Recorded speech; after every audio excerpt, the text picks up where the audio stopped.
Hello, everybody. This is the Authority Podcast presented by Minority Authority, the brand. My name is Darnell. And for this week's podcast, the title of it anyway is A Misunderstanding of Wealth Misappropriation. How I came to the topic this week is I was basically just listening in on a clubhouse chat, and it was probably like last week. And it was right around the time when California released something about their idea of reparations. And it was a group of people on the call that seemed to be a little angry about even just the discussion of reparations. Now, reparations for me, if you ever seen one of my podcasts before, has been one of those things that I speak about. I'm a proponent of. I'm a supporter of, the idea of it, the reasons why. So if you've watched any of my podcasts before, I did a podcast on reparations, and so it's one of those things that I kind of just know about, and so I speak about it.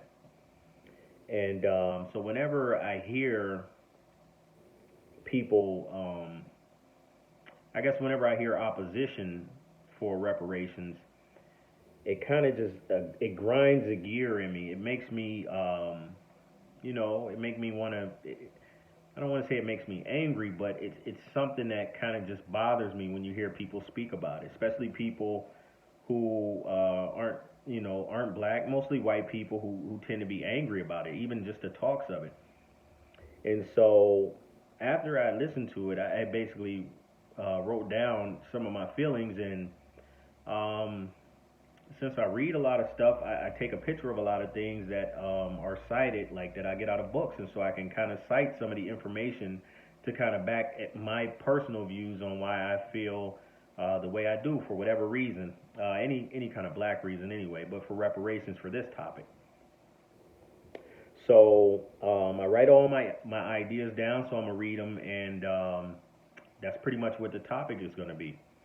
So a lot of people assume that reparations should not be paid to non-immigrant blacks because slavery ended over 150 years ago, and they did not personally have anything to do with it. The people who talk today say, I wasn't, I didn't participate in slavery. Some of them even go as far as saying, I look back at some of my family members and they didn't participate in slavery either, and they don't feel that they have any obligation to pay any reparations. Um, so that could very well be true as far as the person or the person's family not um, having not partaken in any slavery. Obviously, the person then means that if they're living now because slavery ended over 150 years ago. Slavery as an institution was a southern thing for the most part. The actual slavery, it benefited people in other parts of the country, but the bourgeoisie of the day were in the South, and the people who owned large plantations, it wasn't that many of them. But slavery had far outreaching implications that didn't necessarily just benefit the few people who owned large plantations. Um,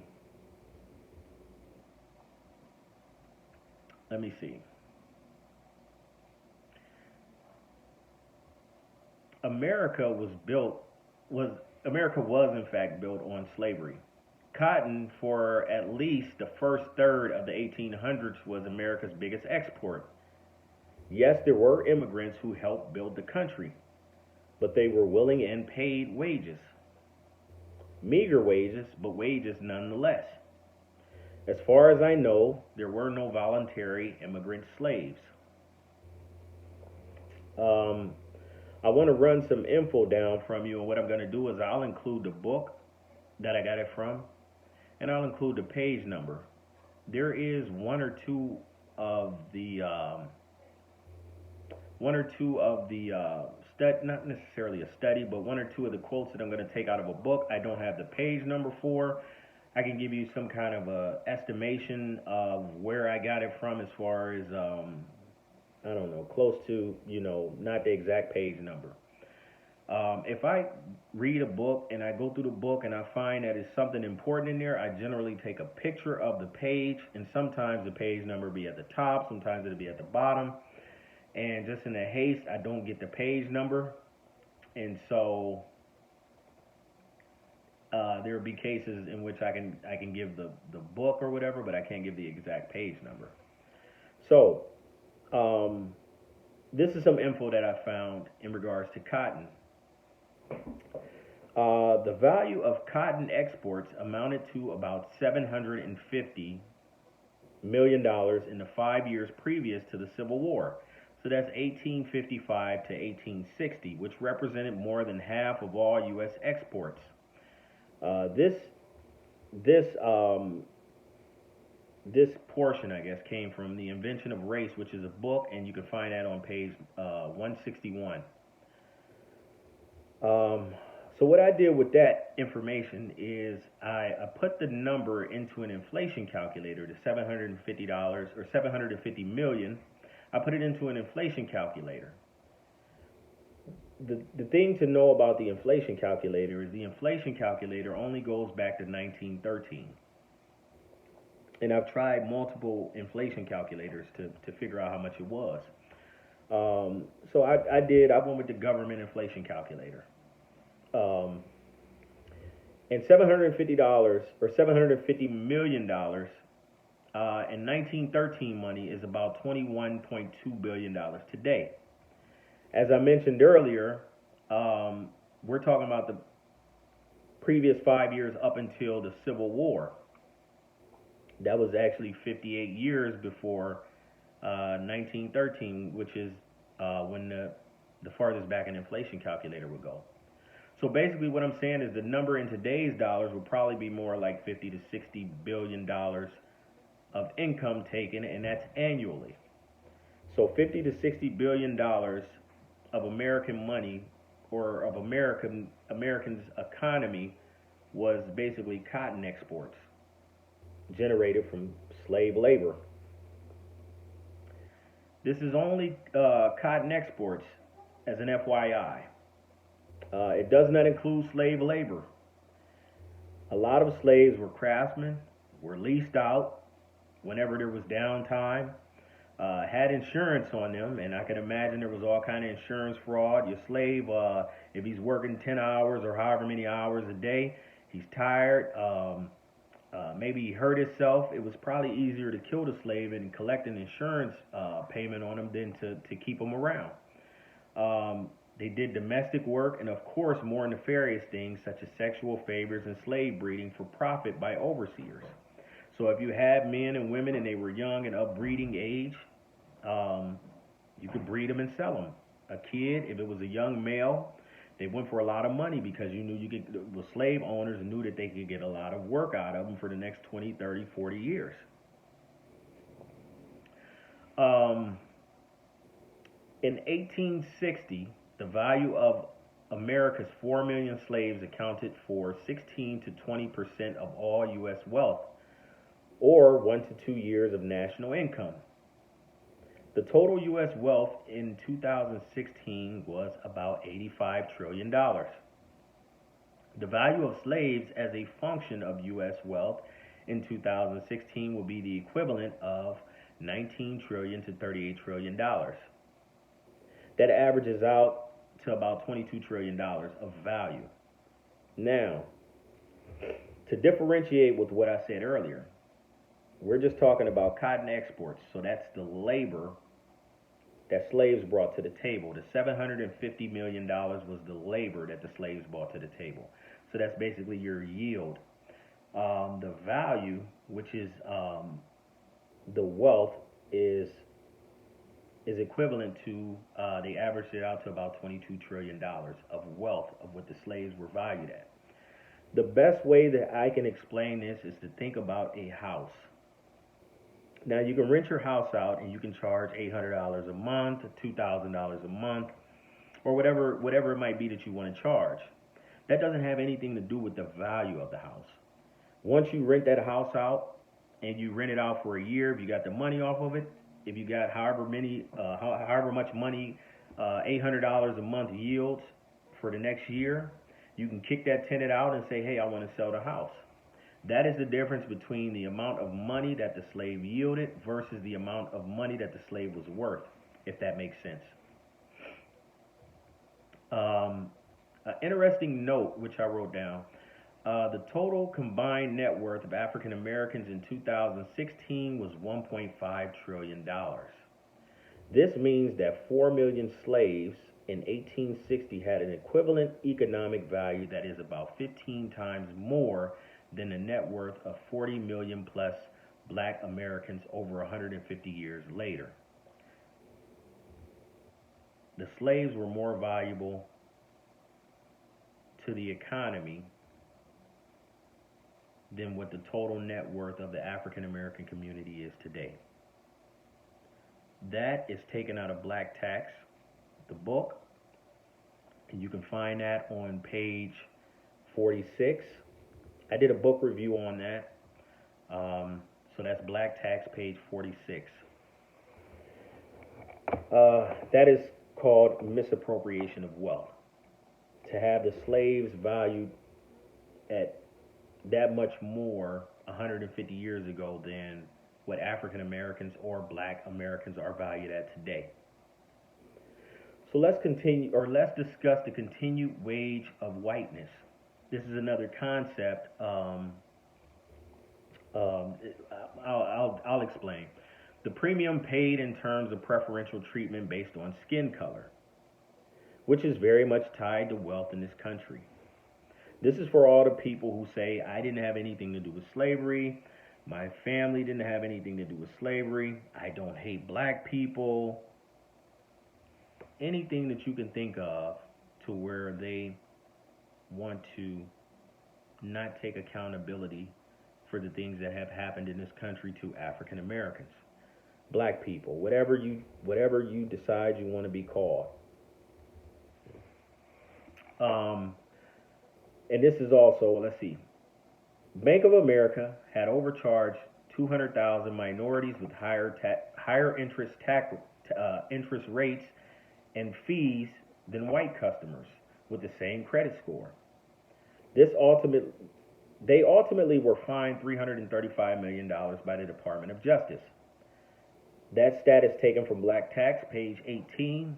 Wells Fargo charged 30,000 black and Hispanic borrowers higher interest rates and fees in comparison to white borrowers with the same credit. They were fined $175 million by the Department of Justice. Black Tax, page 18. Wells Fargo and Bank of America, the irony in that, Bank of America, I think those loans were affectionately known as mud loans in those circles, according to whistleblowers or former employees. The loans that they gave out to black people, they called mud loans, pretty much.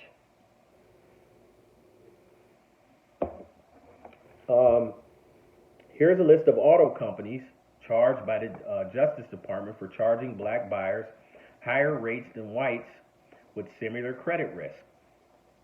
Toyota, which isn't even an American company, paid $22 million in 2016. Honda paid $24 million in 2014. Ally Financial paid $98 million in 2013. Fifth Third paid $18 million in 2015. These are stats from Black Tax, page 25. FYI, all of this happened within the last 10 years. It really doesn't matter if you or your family didn't partake in slavery. You are a benefactor of a race-focused society. Let's talk about housing. And this is my last section that I get to, or this is the last section. And I want to read a few things from housing, but I'm gonna get into it. In America, we have things called hoods. They are generally associated with color, but the hood isn't a result of color. They are a result of economic exclusivity. White flight was and is a money move. Let me read something from you from a book called The Color of Money. Give me a second here. The FHA, Federal Housing Authority, did more to shape American life than any other government agency created during the New Deal. I spoke about the New Deal before. The New Deal was implemented with one of the Roosevelts. It was two Roosevelts that were presidents. The New Deal was basically geared more towards the everyday man and was more geared towards average Americans to be able to help them pull themselves up by their bootstraps. Everyday Americans except black people, but I'll continue. It is also unparalleled in the injustice in its policies brought on the black population, the FHA and the New Deal. The FHA was created by the National Housing Act of 1934 and was supplemented and expanded through the 1944 Servicemen's Readjustment Act, the GI Bill, which is what we know it by, administered by the VA. Between 1934 and 1968, the FHA and VA programs operated to open a spigot of mortgage lending that flowed through the banking system. The FHA did not lend money itself, but it created a large insurance fund backed by the U.S. Treasury that would guarantee all approved mortgage loans, which shifted the bulk of the risk of loan default from banks to the government.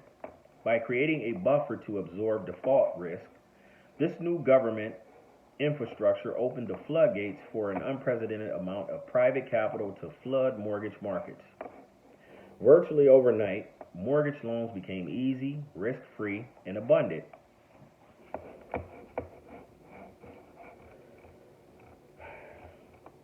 The prosperity fueled by the abundant flow of mortgage credit stopped firmly at the red lines, we all know about redlining, around the black ghettos.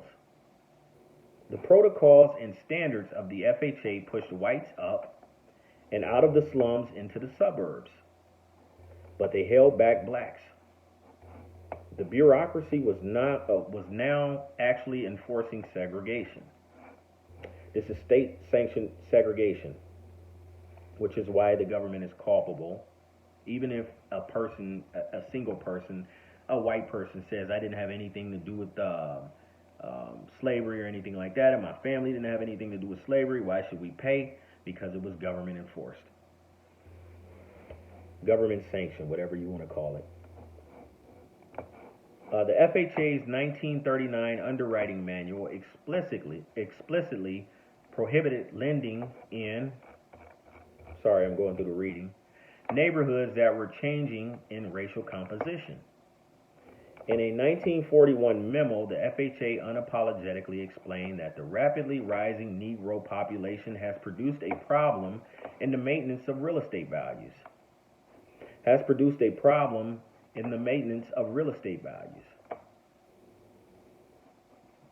Real estate values today even still has nothing, well, it does to some extent, but it doesn't have as much to do with the house and how it looks, whereas opposed to where it is and what neighborhood in the country.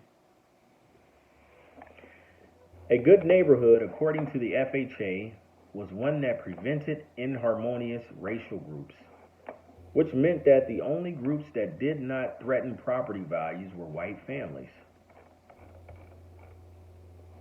Once the FHA made its preferences clear, the natural operations of the credit market created racially pure white suburbs, enforcing racial purity, or a harmonious racial mix, became a vested interest for homeowners, realtors, and banks, all of whom held a financial stake in the mortgages.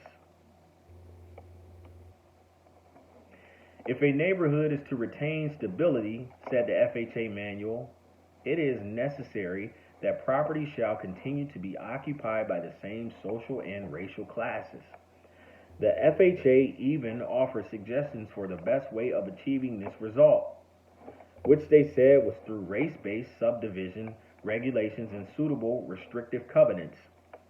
I might have talked about restrictive covenants before, you might have heard about them, but if you didn't, So, neighborhood groups vigilantly enforced racial covenants. Racial covenants were promises made by homeowners that they would never sell, rent, or lease their homes to non whites, guaranteeing that a neighborhood association could sue any white homeowner who stepped out of line by selling to blacks.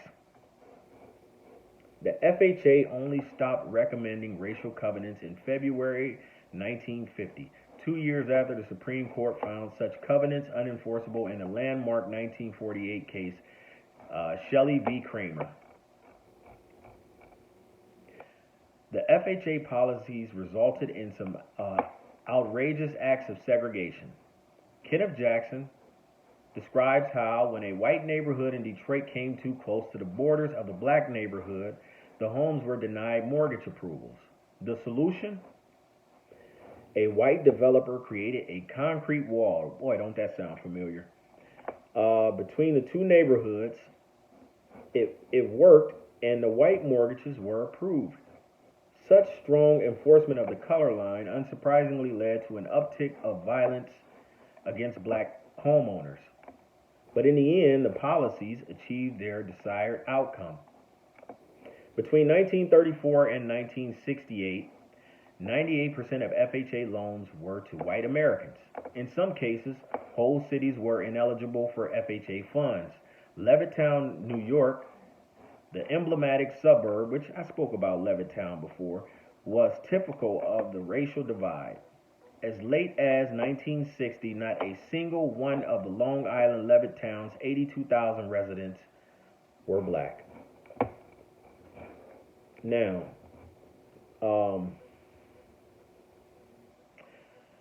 between 1934 and 1968, which I just read, nearly 98% of FHA loans went to white Americans. Can you imagine the amount of value in terms of home equity that was unfairly given to whites, not blacks, through the resale of homes, borrowing against mortgages to pay for their kids' colleges, starting businesses, paying for their children's weddings, leaving a house paid free and clear after a person's death? All of that happened in just 34 years. Can you imagine the amount of wealth that black people missed out on? Assuming that a black person was even granted a mortgage in an area where the home values would appreciate, the economic ship had already left the dock. What am I saying? It ultimately costs you more to be black, and you statistically make less. Yes, slavery was a part, but not the only part. White Americans yesterday, today, and any other time have been willfully ignorant of their place in society. They've been willfully ignorant because it benefits them, and they don't want to see anybody on the same level as them. That is my time. That is my podcast on the misappropriation of wealth. If you have been tuning into my podcast, I want to say thank you.